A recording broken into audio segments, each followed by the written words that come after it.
जब आप पहले का टोस्टर देखेंगे और अभी का टोस्टर देखेंगे तो आपको हैरानी होगी कि इतना गंदा टोस्टर आखिर हुआ कैसे। आपने देखा ना, सिर्फ और सिर्फ बर्फ से, छोटी सी सूझबूझ से ये टोस्टर साफ हो चुका है। कई बार ऐसा होता है ना, बच्चे हमें कहते हैं माँ आप आराम कीजिए, हम किचन में नाश्ता बना लेंगे। और जब छुट्टियों में बच्चे इकट्ठे होते हैं, अपने लिए नाश्ता तैयार करते हैं, और आप तो जानते ही हो चीज, मेयोनी, सॉसेस इतनी पसंद करते हैं, तो इस तरीके से कई काम बिगड़ भी जाते हैं। जैसे इस टोस्टर की हालत खराब हो गई है। टोस्टर में चीज वगैरह इस तरीके से चिपक गया है कि उसे चाह कर भी हम हटा नहीं सकते। टोस्टर में अगर हम इस तरीके से खरोचने की कोशिश करेंगे नाइफ से या फिर फोक से, तो ये टोस्टर इतना खराब हो जाएगा कि दोबारा यूज इसे कर ही नहीं सकते। तो मेरी फ्रेंड के साथ ऐसा ही हुआ। वो लेकर आई अपना टोस्टर और बोला पूनम कुछ ऐसा करो कि मेरी टोस्टर की हालत सही हो जाए, क्योंकि उन्हें बड़ी टेंशन हो गई कि ये टोस्टर तो बिल्कुल गया, बेकार हो गया, अब ये कैसे मैं ठीक करूं, क्योंकि इसमें मैं करूं क्या, उन्हें समझ नहीं आ रहा था। मैंने सोचा आप रख के जाइए, मैं कुछ करती हूँ। और मैंने इस टोस्टर को कई बार सोचा क्या करूं, नाइफ से हटाने की कोशिश की कि वो टाइट कितना है, नीचे चीज कितना चिपक चुका है, लेकिन वाकई उसकी हालत तो खराब थी। थोड़ी देर में टेंशन में आ गई। बाद में मैंने सोचा कि कुछ तो करना चाहिए। और बच्चा लोग कैसे हो, चलो चलते हैं कुछ नया सा करने।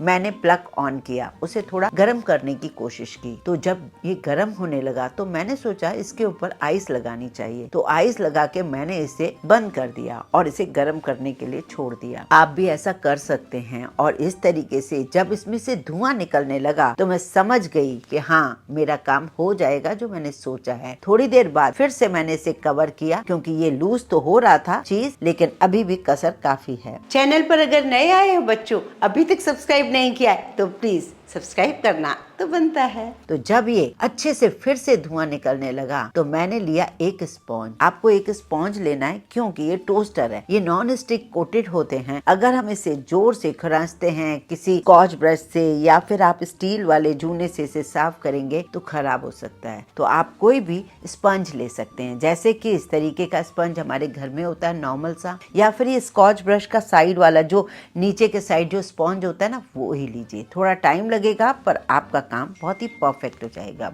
ऐसे कई हमारे इंस्ट्रूमेंट होते हैं, जैसे कि हमारे पास एयर फ्रायर होता है, या ये होता है, या फिर अवन की ट्रे होती है, कई खराब हो जाती हैं। उन्हें साफ करना एक बहुत बड़ा टास्क हो जाता है। और क्योंकि बच्चों को ये चीज़ें पसंद भी आती हैं तो वो बहुत सारे भर भर के डालते हैं और फिर वो फैल जाता है पकने के बाद। तो इस तरीके से टोस्टर की हालत खराब हो जाती है। इसी तरीके से हम तवे को भी साफ कर सकते हैं। तो देखिए बातों ही बातों में एक कितना बढ़िया साफ होता जा रहा है। जो चिपका हुआ था वो तो लेयर निकल ही गई, काफी मोटी लेयर थी, मुझे तो बहुत चिंता हो रही थी। अब इसको बस धीरे धीरे आप प्लग बंद करके आप इसकी सफाई कीजिए, पर करिए आप स्पॉन्ज की तरफ से ही। और उसके बाद आप चाहें तो आप इसको ना हल्का सा कोई भी मतलब जो सॉफ्ट डिटर्जेंट है उसको भी हल्का सा स्पॉन्ज में लेके, क्योंकि बहुत स्मेल सी आ रही थी उसमें, तो वो भी डालना बहुत जरूरी था। अभी बाहर की भी हालत उसकी खराब हो रही है। धीरे धीरे आप देख रहे हैं जमीन पे कितना गंद मच गया है ना। आप देख रहे हैं नीचे पूरा प्लेटफॉर्म मेरा खराब हो गया है। तो इस तरीके से अगर आपके साथ भी हो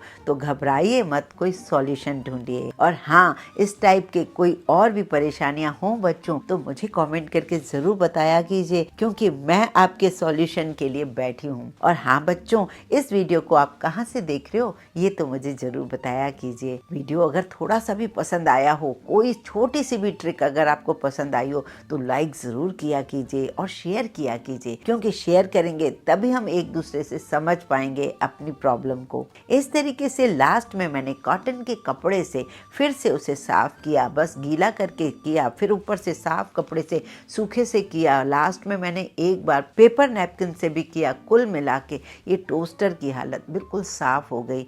और क्योंकि ये नॉन स्टिक था, इसमें जरा सी भी खरोंच आ जाती तो दोबारा हम इसे यूज़ नहीं कर पाते, क्योंकि फिर वो चिपकता। तो इस तरीके से बिना डैमेज हुए ये टोस्टर तो बहुत ही बढ़िया क्लीन हो गया है। ये देखिए, ऊपर से नीचे से हर तरफ से बिल्कुल क्लीन हो चुका है। अब मैं सब तरफ से साफ करके फिर मैं इसको पीछे से भी टोस्टर को साफ करूंगी। अक्सर हम जब ज्यादा चीज डालने की वजह से, ज्यादा सॉसेस डालने की वजह से वो नीचे फैलता जाता है और हम प्रेशर देके उसे पकाते हैं और ज्यादा क्रिस्पी करने की कोशिश करते हैं, तो ज्यादा फैला फैला चीजें वो वहीं पर ही चिपक जाती हैं। इस तरीके से बच्चों या बड़ों से इस तरीके से गड़बड़ हो ही जाती है, तो उसे ठीक करना मेरा काम है। तो अगर आपके साथ भी इस तरीके से मिक्सी या फिर टोस्टर या कोई भी ऐसा टूल खराब हो गया हो तो बहुत ही ध्यान से आप उसे साफ करें। जिस तरीके से कम पानी से आप उसकी सफाई कर सकें, क्योंकि पानी जाएगा तो ये टोस्टर खराब भी हो सकता है, क्योंकि इलेक्ट्रॉनिक चीज़ों में हम ज़्यादा पानी भी यूज़ नहीं कर सकते हैं। फिलहाल टोस्टर साफ हो गया, मेरी फ्रेंड बहुत खुश हो गई। इस तरीके से आपको कैसी लगी ये ट्रिक मुझे कमेंट करके ज़रूर बताइए। जब आप पहले का टोस्टर देखेंगे और अभी का टोस्टर देखेंगे तो आपको हैरानी होगी कि इतना गंदा टोस्टर आखिर हुआ कैसे। आपने देखा ना, सिर्फ और सिर्फ बर्फ से, छोटी सी सूझबूझ से ये टोस्टर साफ हो चुका है।